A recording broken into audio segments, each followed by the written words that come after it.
Desde el inicio del registro de la historia, la expresión religiosa de la oración ha sido encontrada en todas las culturas, en todas las civilizaciones y en todas las eras.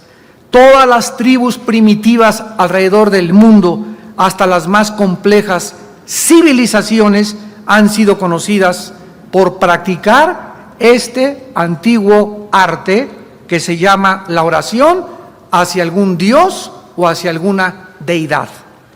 Los psicólogos, los antropólogos, los sociólogos, los científicos han estudiado a través de toda la historia los efectos de la oración en el desarrollo humano, en la psique humana y en la sociedad humana. ¿Por qué oran los seres humanos desde que la historia tiene registro de la humanidad? Millones de personas alrededor del mundo todos los días participan en sus diferentes religiones de este ritual, cada día en diferente lenguaje, dialecto y culturas. ¿Por qué todas las personas de todas las religiones oran?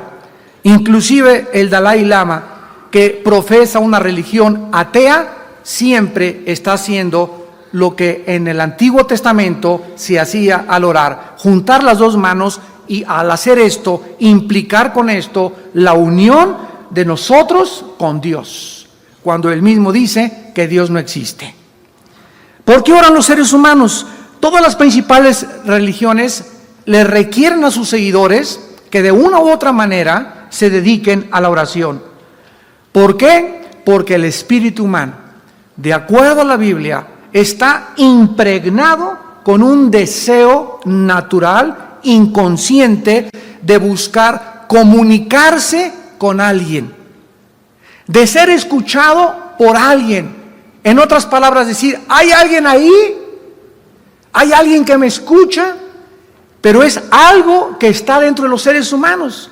¿Nunca has visto a Chita que haga: hay alguien ahí?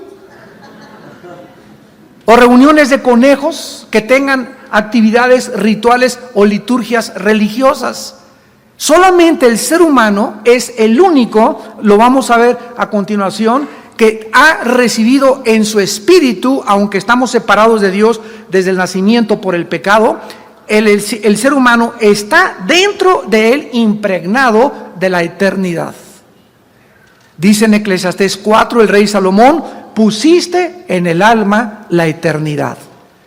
Esta es la razón de la incorregible manifestación religiosa del ser humano desde el principio de la creación. Repito, todas las culturas, todas las tribus, todas las sociedades, todas las civilizaciones se han caracterizado por ser altamente religiosas.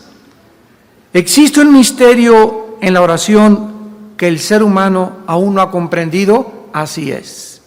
Todas estas culturas, los maometanos, los musulmanes, los judíos, los hindúes, de alguna forma se inclinan ante deidades y no saben si esa deidad a la que están adorando realmente existe, pero los llevan a postrarse, a ofrecerle flores, a ofrecerle fruta, a ofrecerle regalos, a ofrecerle sacrificios de sangre. Pero el ser humano, insisto y pongo énfasis, lleva dentro de su alma la eternidad. ¿Funciona realmente la oración? ¿Son todas las oraciones contestadas? ¿Existe alguien que realmente nos esté escuchando? ¿Sabe el ser humano quién lo está escuchando y por qué lo está escuchando? ¿Puede la oración cambiar las circunstancias? Pero la verdadera pregunta para los cristianos no son las que acabamos de mencionar. Si es válida o no es válida la oración. Nosotros los cristianos ya sabemos que sí se contesta y que sí es válida, sino que debemos de preguntarnos nosotros los cristianos si nosotros hemos comprendido el poder de la oración y cómo funciona la oración.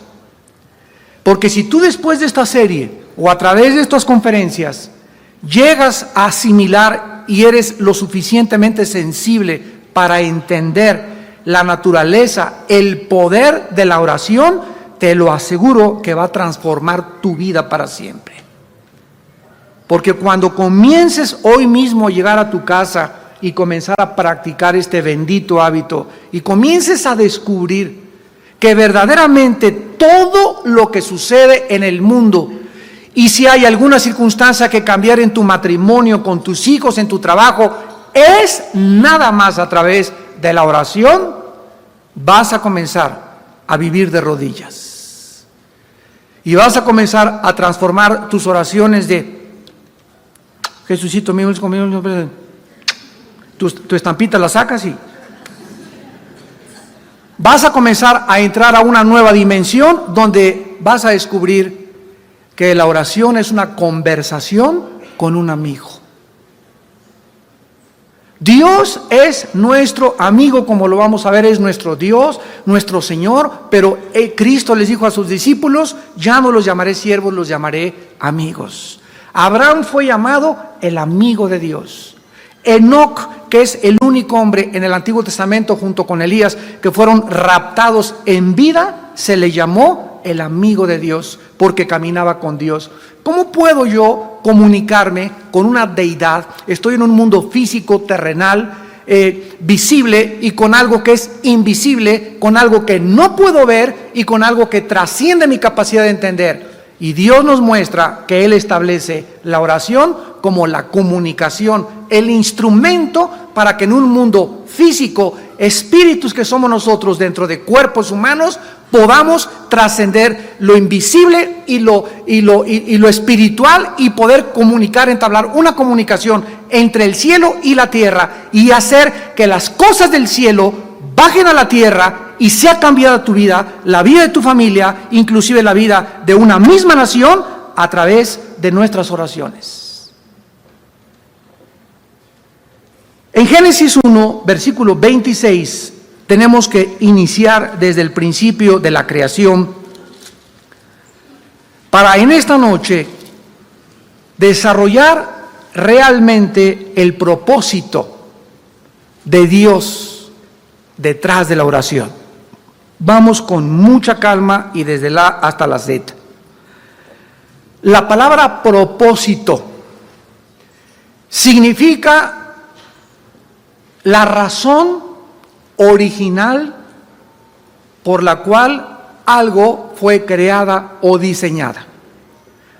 Otra vez, la palabra propósito significa la razón original por lo cual algo o alguien fue creado o diseñado. Aquí tengo un micrófono yo en este momento, y este micrófono tiene un propósito de ser. El fabricante, el diseñador de este micrófono, le puso diferentes componentes para que en este momento mi voz fuera amplificada. En este momento podemos decir que el propósito y la razón por la cual fue diseñado y fabricado lo está cumpliendo, porque fue fabricado para amplificar mi voz. Nosotros los seres humanos tenemos una razón original de ser, o sea, un propósito. Y el ser humano a nuestro alrededor no sabe por qué el fabricante nos hizo como nos hizo, ni para qué nos hizo. Por ejemplo, vemos a nuestro alrededor el uso indiscriminado del sexo. Los jóvenes no saben para qué es el sexo. Los adultos no saben para qué es el sexo. Y creen que es algo que se puede usar antes del matrimonio, hombre con hombre, mujer con mujer, 3 contra 2, 4 contra 3, etcétera, etcétera. Y de esta forma perdemos la validez del Creador hacia algo que es lo más bello que hizo para una relación matrimonial. Entonces, cuando una persona descubre para qué fue creado el sexo, y venimos a la Biblia y vemos el propósito, o sea, ¿qué es el propósito? La razón original por la cual algo fue creado y diseñado. Cuando yo entiendo la razón original por lo que algo fue creado, este micrófono no lo voy a usar para mover la sopa, porque no fue diseñado para mover la sopa, ni para comer, fue diseñado para amplificar mi voz. Entonces tenemos que descubrir el propósito detrás de todo lo que Dios creó para poder apreciarlo, comprenderlo y explotar su potencial. En Génesis 1:26 nosotros encontramos la prioridad del plan principal, que es la redención desde el principio de la Biblia hasta el final de la Biblia, para la creación del ser humano. Entonces dijo Dios: hagamos al hombre a nuestra imagen. Observen por primera vez en la Biblia la primera oración. Hagamos. Dios está hablando con Él mismo. ¿Ya lo observaste? Al decir hagamos, ¿a quién no se está dirigiendo a los ángeles, ni a los querubines ni a los serafines? Dios se está hablando a sí mismo. Vemos aquí la primera pluralidad de la deidad de Elohim, donde está el Padre y está el Espíritu Santo, y entre ellos hay una conversación, que es la oración. Es una conversación, es una comunicación, tanto de entre los seres espirituales como entre los seres físicos, con su creador y con su fabricante. Entonces, en la primera comunicación que encontramos en la Biblia de la Trinidad, vemos nosotros que entre ellos había una concordancia, una armonía para la creación que ellos iban a hacer. Hagamos al hombre a nuestra imagen, conforme a nuestra semejanza. La Biblia dice en Juan 4:24 que Dios es espíritu. Y para que alguien aquí abajo, en este planeta, pueda comunicarse con Él, necesita la comunicación ser a través de un alambre especial, de un instrumento, de un medio para poder hacer contacto con Dios. Como Él es espíritu, solo mi espíritu lo puede tocar.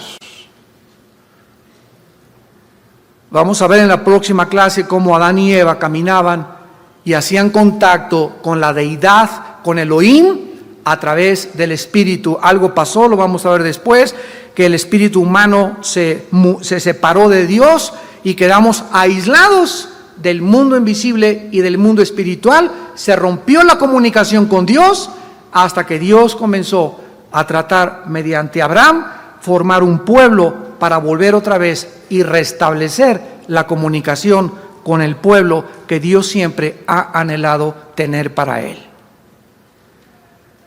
Dice Génesis 1:26 que Dios nos hace a su imagen y semejanza. ¿Qué significa esto? ¿Significa que Dios tiene cuerpo? No. Nosotros somos espíritus dentro de cuerpos humanos. Dios es un espíritu y no tiene cuerpo humano. Por eso Dios no puede bajar en su esencia aquí a la tierra, y para que Dios bajara aquí a la tierra, hubo la necesidad de que Él se metiera en un cuerpo humano para funcionar bajo las leyes del planeta Tierra. Dios ha creado leyes y Él mismo se somete a las leyes, porque la misma palabra de Dios, escúchame con mucho cuidado, está arriba de Dios mismo, como lo vamos a ver a continuación.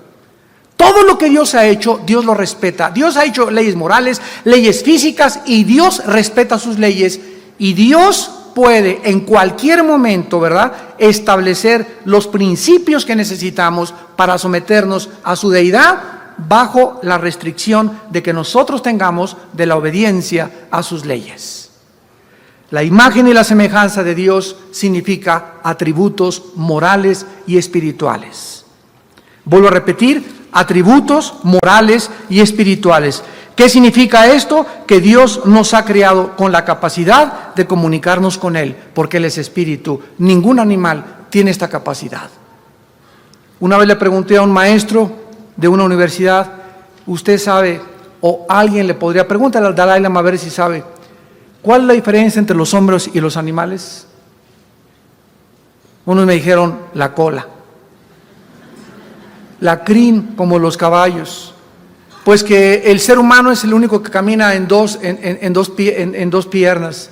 Y les digo, ningún libro, ninguna religión te contesta esta pregunta más que la Biblia. Porque el fabricante es el único que sabe la diferencia entre nosotros y los animales. El mundo acepta que venimos de los animales, que a través de una selección natural el hombre ha evolucionado de un animal inferior a un animal superior, pero que la gallina y tú no tienen ninguna diferencia. O sea, si el hombre tiene una dignidad y tiene derechos humanos, ¿por qué no tienen derechos también animales los animales? La imagen que Dios dejó dentro del hombre es precisamente la eternidad. Somos seres creados para vivir eternamente, ya sea en el cielo o en el infierno. En el infierno no hay vida eterna, hay existencia eterna, que es diferente. La vida eterna se diferencia de la existencia en el infierno, en que la vida eterna es la vida Zoe, la vida de Dios. Y la existencia eterna en el infierno es la separación eterna de la deidad, del fabricante y del creador. Pero ya sea que te vayas al infierno o que te vayas al cielo, el espíritu es indestructible. Es creado para siempre. Ahora noten ustedes lo que nos atañe en esta noche, que inmediatamente que Dios decide en comunión, en su plan con el Hijo y con el Espíritu Santo, hacer una criatura que tuviera la imagen, la marca impregnada de la eternidad y un espíritu, entonces Dios le da por primera vez a esta criatura llamada el ser humano, que el ser humano gobierne este planeta. Y señoré, que es la palabra radá en el hebreo, que significa gobernar o ejercer dominio en los peces del mar, en las aves de los cielos, en las bestias, en toda la tierra y en todo animal que se arrastra sobre la tierra. Estas palabras son tan importantes para comprender el principio de la oración, porque estas palabras nos definen la relación de Dios en su intento y en su deseo con el ser humano en este planeta. Con estas palabras, el Creador estaba definiendo los límites de sus derechos para influenciar legalmente e interferir en la dimensión terrestre. O sea que, para que me entiendan, cuando Dios dice, vamos a crear a un ser humano, a una criatura, para que esta criatura sea el gobernante de este planeta, no los ángeles, no los querubines, no tú, Satanás, nadie puede meterse con este lugar que le ha asignado al ser humano, porque Él es el que está señalado por mí y creado por mí para gobernar y administrar este planeta. Y cuando Dios le da a un ser humano que vive en un terreno físico dimensional visible y Dios vive en un mundo invisible, está diciendo, los ángeles no se metan aquí, los demonios no tienen participación aquí, aquí el mandamás es el ser humano, la primer pareja, Adán y Eva. Este fue el principal propósito de Dios al crearnos, que fuéramos líderes y ejerciéramos dominio, y esta es la razón por la cual todos los seres humanos nos choca que nos manden. ¿Por qué? Porque no fuimos creados para ser siervos ni esclavos de nadie, fuimos creados para gobernar, todos los seres humanos. Y vamos a ver después que fue el pecado y la entrada al pecado lo que nos hizo ser siervos los unos de los otros. Y el ser humano ha usado indiscriminadamente este dominio, al grado que el ser humano, lo vemos terminando el libro de Apocalipsis en el capítulo 18, donde se dirige al comercio de las almas humanas, los prostíbulos, los centros de drogadicción, donde se perdió los derechos humanos. El ser humano explota al ser humano, a los empleados no les pagan tiempo extra, no los indemnizan. Tratamos por todos los medios de abusar del derecho original que Dios estableció en mi alma para abusar de los demás. Los maridos abusan de su esposa y su esposa ya no es un ser humano, es un objeto. Y sabes que llego en la noche y te pones lista porque te voy a saltar desde el ropero con el salto del tigre. Y tú estás usada para satisfacerme y para darme gusto, y después te vas a seguir planchando y me sigues haciendo mi cena, y comenzamos a ver que el hombre ha perdido totalmente su identidad, le ha robado la dignidad a la mujer, la ha convertido en una esclava, cuando la mujer es coheredera de la vida junto con nosotros. Esta es la razón por la cual Dios está levantando en estos tiempos últimos a la mujer en un nivel que jamás la mujer se imaginó que Dios te va a levantar. Y le está devolviendo su identidad y le está devolviendo su dignidad. ¿Por qué? Porque el hombre, el macho, el varón, ha abusado de este derecho original de gobernar. El pecado nos ha convertido no en gobernantes, sino en dictadores. Ahora muy bien, veamos nosotros por qué es importante entonces estas palabras de Génesis 1:26. Número 1, el propósito de Dios es más importante que nuestros planes personales. Que esto durante toda tu vida lo recuerdes. La razón original por la cual Dios me creó es más importante que mis planes de ser rico, de ser artista, de ser ingeniero, de ser arquitecto, de llegar a destacar, de salir siempre en la foto, de ser famoso, de que me dé reconocimiento. Yo tengo que entender, Señor, ¿cuál es tu plan original para mi vida? Para yo meterme a tu plan, y una vez que acepte tu plan para mi vida, descubro mi autorrealización. Descubro para qué nací y entonces voy a ser feliz. Porque es imposible ser feliz en la vida. Vivirás una vida frustrada totalmente hasta que descubras cuál es la razón y cuál es el propósito por lo cual vives. Si tú no fuiste creado para ser músico, para ser ingeniero, para ser arquitecto, y eres ingeniero y eres arquitecto, es porque estás en una vocación equivocada, porque la escogiste cuando no estabas en la voluntad de Dios, y por eso vives frustrado. Y el ser humano no fue creado para vivir frustrado. Jesús dijo, mi paz les dejo, mi paz les doy. Por nada estén afanados. Sean libres de neurosis, sean libres de preocupaciones crónicas, nunca lleguen a la desesperación de la vida. Mi plan para ustedes es diferente. Mi propósito original no es que vivas afanado, ¿y qué comeré? ¿Y dónde me vestiré? Ese no es mi propósito para tu vida. ¿Por qué estás viviendo de esa manera? Porque no lo has entendido. ¿Qué tengo que entender, Señor? Mateo 6:33. Búscame primero mi reino y mi justicia, y te daré todo por añadidura.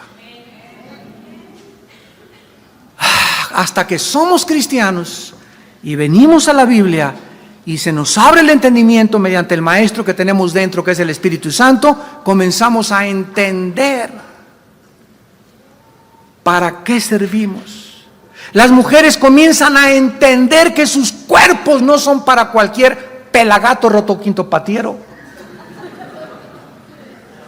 que tienen una dignidad, que son joyas, que son diamantes, que son rubíes, y quítame tus manos, no me manosees, porque el único que me va a poner las manos va a ser el día que me case mi esposo.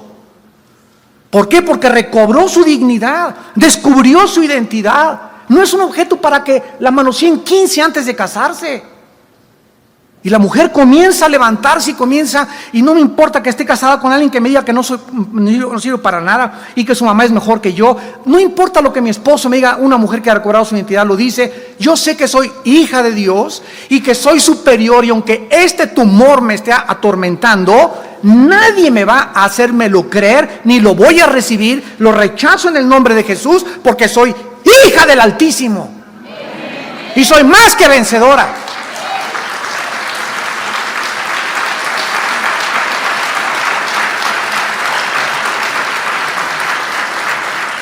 Cuando recuperamos nuestra identidad, nadie nos puede dañar.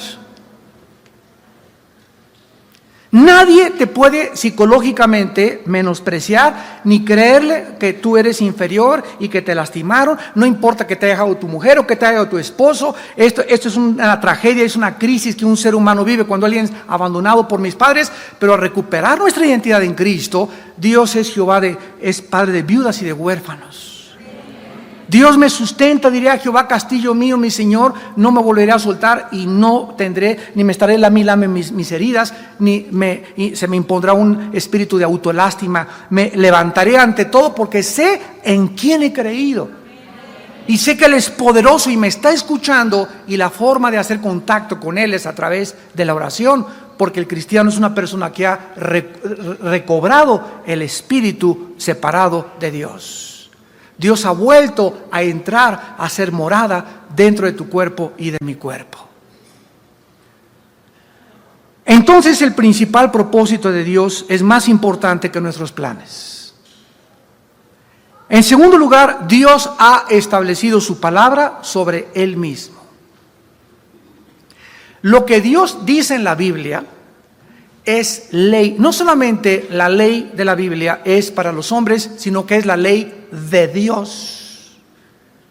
Dios hace leyes y esas leyes que Dios establece, Dios se somete a esas leyes y Él dice, lo que ha salido de mi boca nunca cambiará.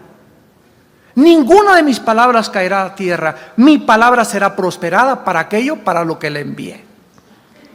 Y cuando vengo a la Biblia y me encuentro promesas donde Dios me habla y me da algo de lo cual yo dudo, en ese momento recuerdo que Dios está ligado, Dios está integrado a lo que Él ha dicho.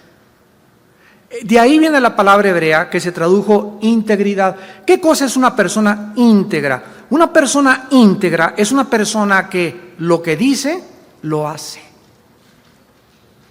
Las acciones que yo hago están integradas con lo que yo predico o lo que yo hago. Si yo digo, soy cristiano y en mi vida hago acciones que denigran y blasfeman el nombre de Cristo, me comienzo a desintegrar. Y sucede una maldición mental que los psicólogos y psiquiatras actualmente califican y le llaman esquizofrenia. Esquizos, frenos, mente dividida en dos. Hace 2000 años Santiago le ganó a Freud, cuando en el capítulo 1 el apóstol Santiago escribió, el hombre de doble alma es inconstante en todos sus caminos. Y esa palabra, ánimo, es alma en el original griego. Una persona que tiene una mente dividida, que en su casa, ¿verdad?, es un dictador, en la iglesia es San Martín de Porres, en el trabajo es José Stalin, y tiene 3 o 4 máscaras, es una persona desintegrada en su personalidad. Y esa persona no puede tener equilibrio en ningún área de su vida. Puede alcanzar y me dieron el premio Nobel de Medicina y destacar en la ciencia, llegar a ser presidente de la Goodrich-Euskadi, llegar a ser gobernador de un estado y sin embargo vivir un matrimonio, vivir una vida individual, personal, que nadie conoce, que es el esqueleto en su ropero y ser la persona más inmoral de esta tierra. Es una persona que Jesús dijo, ¿de qué le sirvió haber ganado el mundo si perderá su alma al final de su vida? Y en tercer lugar, el tercer principio que sacamos de Génesis 1:26 es que la santidad de Dios es el fundamento de su integridad y de su fidelidad. Como Dios es un Dios santo, Él no puede, bajo ninguna circunstancia, jamás mentirnos. Dios jamás podrá cambiar su carácter ni su forma de ser, porque Él es inmutable, es el mismo ayer, hoy y por siempre. Como Dios es santo, Dios tiene que, por su santidad, castigar el pecado. Su santidad le obliga a castigar el pecado, porque si Dios pasara desapercibido el pecado, o lo hiciera a un lado, o lo simulara, o se hiciera tonto ante el pecado, se desintegraría en su carácter moral. Y la Biblia dice, Dios, grande en la misericordia, lento para la ira, pero que de ninguna manera tendrá al culpable por inocente. Esta es una de las descripciones más bellas que existen de la personalidad y del carácter de Dios.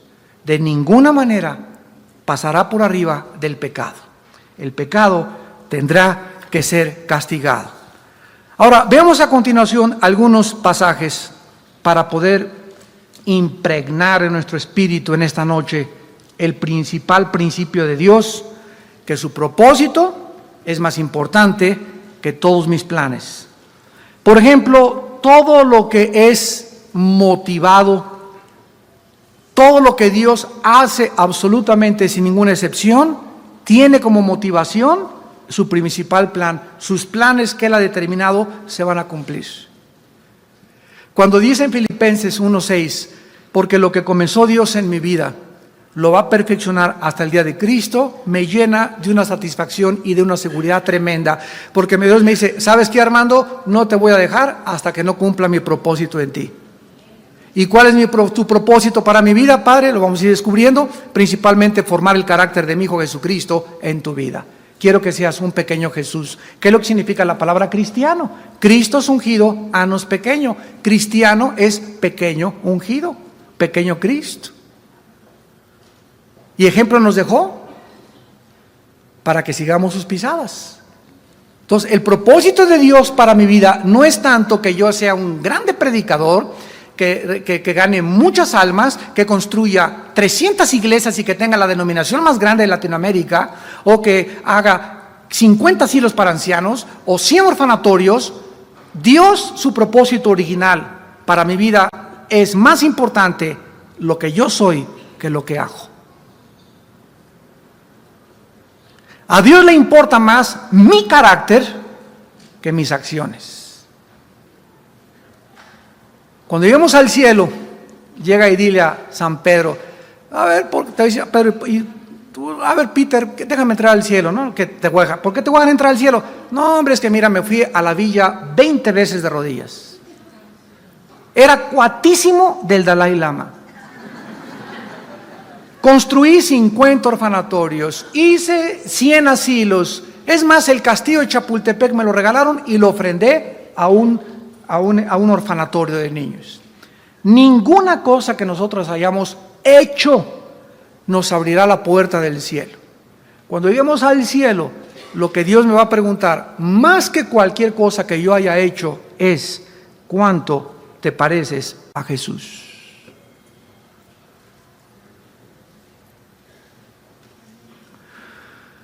¿Cuánto del carácter de mi Hijo pudiste absorber, asimilar en tu vida? ¿Cuánta mansedumbre, cuánta humildad, cuánta pureza, cuánta santidad?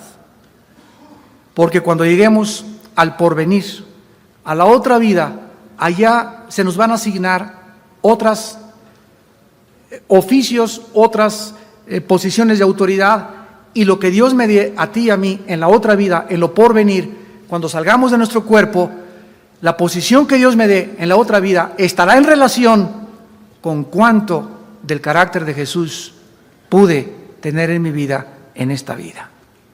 No con cuántas cosas haya hecho, sino cuánto de Jesús hay en mi vida al llegar al cielo. Esto es importante. Vean ustedes, por ejemplo, Isaías 46. Isaías 46, versículos del 10 al 11. Y vamos a ver en estas escrituras que todo lo que Dios hace, repito, es motivado por su propósito original, el cual nunca ha cambiado ni cambiará. Isaías 46, versículo 10 al 11, dice que anuncio lo por venir desde el principio y desde la antigüedad, lo que aún no era hecho. Que digo, escucha, mi consejo. Esta palabra consejo, etzá en el hebreo, significa propósito. Mi propósito o mi consejo, o en otras palabras, lo que yo he determinado desde el principio, haré todo lo que quiero.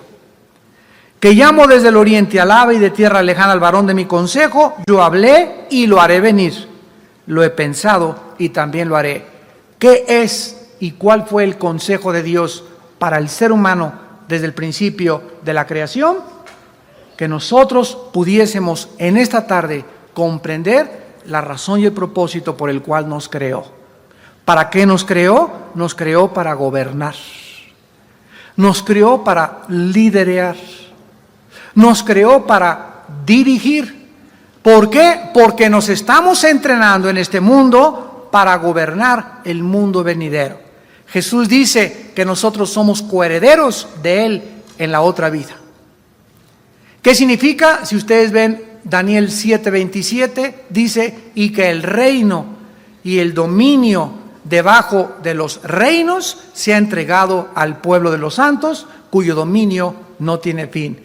Estamos siendo entrenados en esta vida para gobernar el universo, junto con Jesucristo, el Hijo de Dios. Los mismos ángeles no tienen esta asignatura, ni jamás se les concedió esta prerrogativa. Ninguna criatura que Dios ha creado en el universo, de acuerdo a la Biblia, está siendo preparada para gobernar. Por eso dice Pablo, ¿verdad? Yo sé en quién he creído y sé que me está esperando la corona de gloria, y no solamente a mí, sino a todos los que aman su venida. Dice en 1 Corintios 6, del 2 al 4, ¿qué no sabéis que hemos de juzgar a los ángeles? ¿Qué no sabéis que vamos a ser gobernantes en la otra vida y que por eso se desprecia todas las cosas que este mundo nos ofrece? El diablo le dijo a Cristo, te ofrezco Hollywood, te ofrezco 50 mujeres, te ofrezco las glorias, dinero, poder y todo. Y Jesús le dijo, a tu Señor no vas a tentar, porque solamente a Dios lo puedes amar y respetar, y a Él solo lo puedes adorar. Por el gozo, dice Hebreos 12, puesto delante de Él, porque Jesús no tenía los ojos en nada de lo que esta vida le podía ofrecer. Le ofrecieron hacerlo rey, le dijeron que podía ser rey en Jerusalén, que Él los liberara del yugo romano. Jesús despreció la gloria de este mundo por el gozo puesto detrás de la cruz, porque sabía que después de la cruz viene la corona, y si nosotros vamos a reinar con Él, antes tenemos que sufrir con Él, para que seamos tenidos por dignos de las cosas que en el reino venidero se nos van a entregar. En Isaías 55, ojalá que estén aprendiendo algo. En Isaías 55, 11 y 12 vemos su propósito, su consejo relacionado con su palabra. Porque como desciende de los cielos la lluvia y la nieve, y no vuelve allá, sino que riega la tierra y la hace germinar y producir y da semilla al que siembra y pan al que come, así será mi palabra que sale de mi boca. O sea, todo lo que esté en la Biblia no volverá vacío, sino que hará lo que yo quiero y será prosperada en aquello para que le envíe. Vemos la inmutabilidad del consejo y de la sabiduría de Dios. Se compara con la lluvia la Biblia. La lluvia cae del cielo y hay una razón original, hay un propósito, todo tiene un propósito, regresamos, para que haya lluvia, para que haya nieve, para que haya estaciones del año, para que yo haya nacido. Y lo maravilloso es encontrar este propósito en la Biblia, porque es el único libro que nos dice el propósito y la razón de todo lo que existe. La lluvia es y fue creada por Dios para que cayera, y esta tierra está relacionada para que se moje. Y en cuanto se moje, la tierra necesita la planta y la flor o los árboles, el contacto de la tierra, la humedad, el oxígeno, nitrógeno, carbono, los gases y los elementos químicos de la tierra junto con los del agua para poder crecer y dar una flor y producir lo que Dios ha querido producir. Y así es la palabra de Dios. La palabra de Dios, cuando yo vengo diario a la Biblia, ustedes que le están escuchando ahorita, o vas en el carro y estás escuchando cassettes en el tráfico, dichosos los cristianos que están escuchando la palabra de Dios, no vuelva así. A lo que entra a tus oídos, entra, y sin que te des cuenta, te está regando la semilla. Aquí adentro hay una semilla, que es la palabra que fue sembrada y la que nos hizo renacer, y está siendo regada. Ahorita, ¿qué estoy haciendo yo? Estoy regando la semilla de sus corazones, pero con un chubasco tremendo. No nada más así con agua bendita, ¿verdad? Sino verdaderamente con un chubasco en la palabra de Dios. ¿Y qué dice? Que esta palabra que está entrando a tu vida, dice la Biblia, que Dios tiene un propósito, dice, hará lo que yo quiero dentro de ti.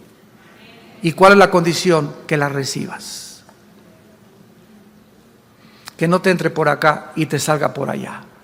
Porque dice, porque será prosperada en aquello para que le envíe. Esta palabra dentro de mí, si en esta noche y cuando oigo la palabra y soy expuesto a la palabra, no importa el predicador que sea, abro mi corazón y la palabra entra a mi vida, dentro de mi vida comienza a fortalecer mi espíritu, a sanar mi mente, a darme un concepto y una percepción y un discernimiento más amplio de la vida, del universo.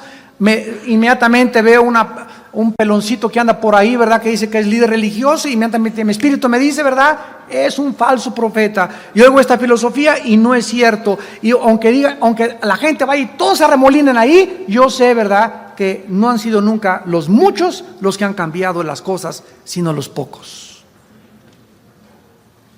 Nunca la mayoría ha demostrado en la historia estar en lo correcto. Y si el mundo entero, como dice Cristo, ancha y espaciosa es la puerta que conduce a la perdición, y la mayoría van por ella.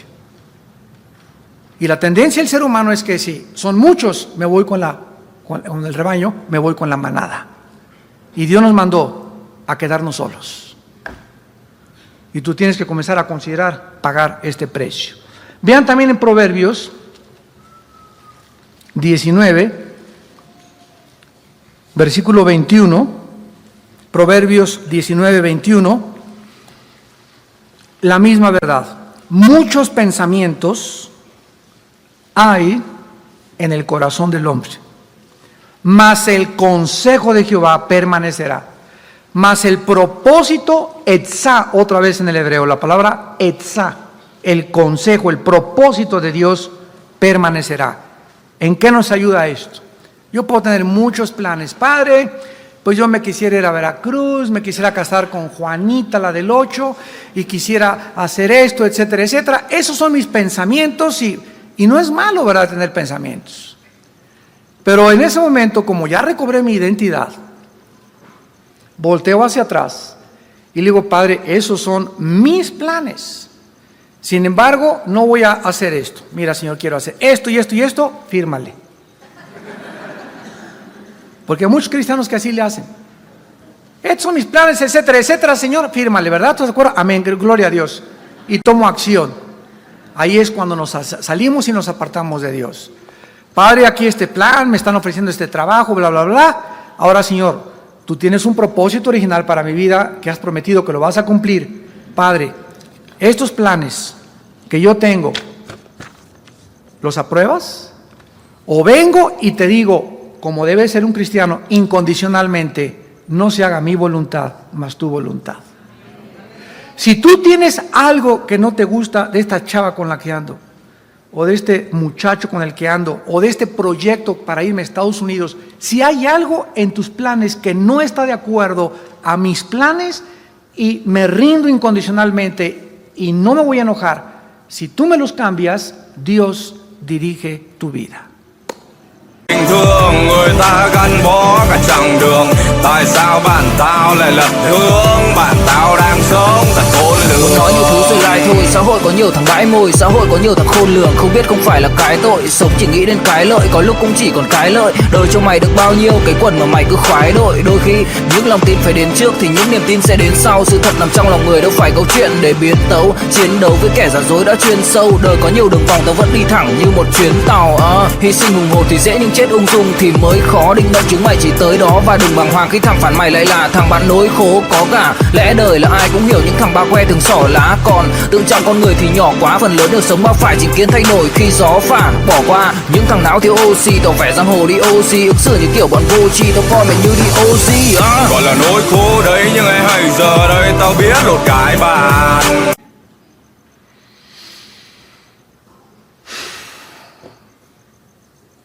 Él no puede dirigir a un rebelde.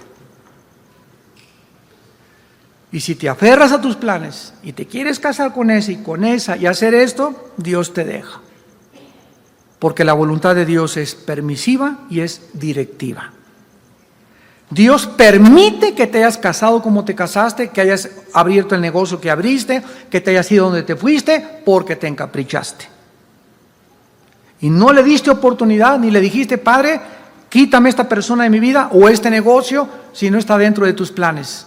Porque cuando no hacemos eso y no consultamos a Elohim, comenzamos a verdaderamente convertirnos en dioses y a determinar lo que yo voy a hacer. Lo dice Santiago capítulo 4, Ay de ustedes que dicen, mañana voy a ir a traficar y me voy de viaje, cuando deberían de decir, si el Señor lo permite, lo haré. ¿Se dan cuenta de la diferencia entre una persona sometida al Eterno y una persona voluntariosa y caprichosa? Y esta es la razón por la cual en Efesios 1:11 el apóstol Pablo nos dice la misma verdad. Efesios 1:11. En él, asimismo, tuvimos herencia, habiendo sido predestinados conforme al propósito, otra vez. Fuimos predestinados conforme al propósito del que hace todas las cosas según el designio de su voluntad. Dios tiene un propósito, una razón original y tiene planes para mi vida, tiene planes para mi matrimonio, tiene planes para mis hijos. Mi responsabilidad es descubrir cuáles son esos planes para mi vida. Y terminamos en Hebreos 6, versículo 17.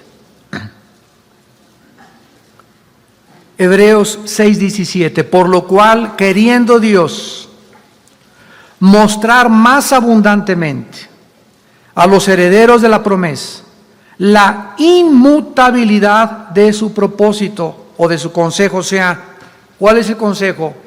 ¿Cuál es el propósito original de Dios para mi vida? Que Él dirija mi vida y que yo pueda, a través de la oración, de la conversación, entablar una comunión con Él, una amistad con Él, porque es el consejo que nunca cambiará. La inmutabilidad de su consejo, o sea, significa que su propósito no va a cambiar, interpuso juramento. ¿Cuál es el versículo de los más favoritos que tengo en mi vida? Efesios 3:20. Y aquel que es poderoso para hacer todas las cosas, mucho más abundantemente de lo que pedimos o entendemos, según el poder que actúa en nosotros. Dios, lo que yo le pido, vamos a terminar con esta meditación, lo que le pedimos en oración a Dios, Dios nos los va a contestar, no como se lo pedimos. Dios es tan bueno y tan poderoso y tan grande, que lo que le pedí me lo va a dar mucho más grande de lo que ni siquiera me imaginé que yo le estaba pidiendo. Pero para que Dios haga eso, dejó un poder dentro de mí que se llama la oración.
Smile.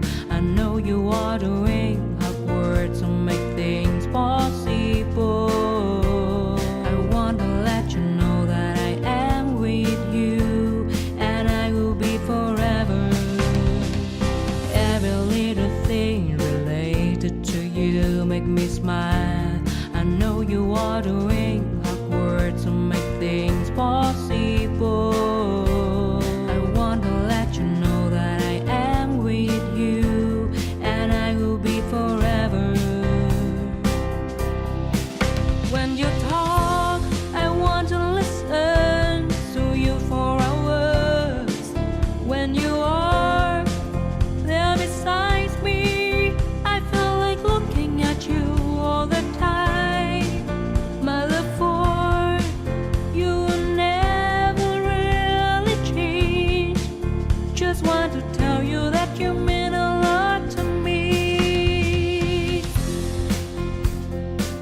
smile. I know you are doing hard work to make things possible.